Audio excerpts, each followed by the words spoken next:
இப்படி தாங்க நம்ம ரூம் இருக்கு. 315.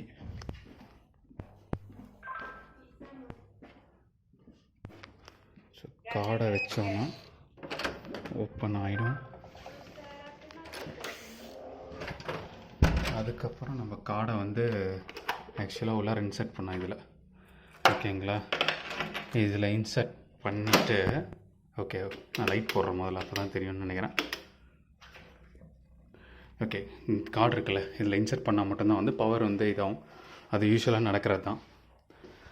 க்ளோசெட்டு இந்த ரூமு இதெல்லாம் நான் உங்களுக்கு முன்னே காமிச்சிருப்பேன். அதனால் இதுதான், இது வந்து நமக்கு வாஷ்ரூம் அட்டாச்டு. அதுக்கப்புறம் பெட்டு 2 பேர் இருக்கிற மாதிரியே இருக்குது. இந்த க்ளோசெட்டுக்குள்ளார ட்ரெஸ் வச்சுக்கலாம், அயர்ன் பண்ணிக்கலாம். டிவி இருக்குது, ஆனால் டிவியில் எனக்கு எதுவும் மாற்ற இருக்கிற மாதிரி தெரில. அதுக்கப்புறம் ஒரு நல்ல வியூ ஒன்று கொடுத்துருக்காங்க. 2 சேர் இருக்குது, உட்காந்து வேலை செய்யலாம். அதுக்கப்புறம் இந்த வியூ தாங்க செம வியூ.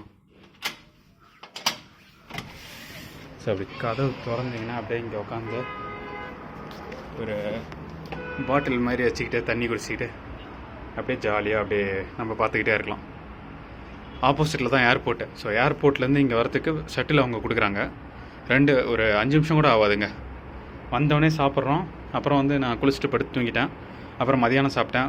டோக்கன் தருவாங்க 3 மீல்ஸ்க்கு.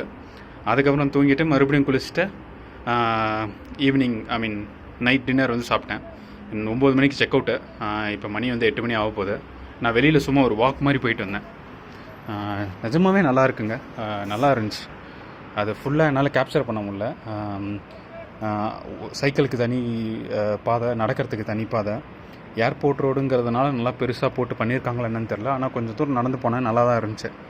மைட் பி நம்ம ஓல்டு சிட்டி மாதிரி அதுக்குள்ளார போனால் எப்படி இருக்குன்னு எனக்கு தெரியல. But that's fine. அருமைங்க, அருமை. நல்லா இருக்குது எத்தியோப்பியா. காஃபி இங்கே ஃபேமஸ்ன்னு சொல்லி கேள்விப்பட்டேன். நிறையா மலைகள்லாம் இருக்குது. ஸோ அருவிகள்லாம் ஃபேமஸ்ன்னு சொல்லி கேள்விப்பட்டேன். பார்ப்போம்.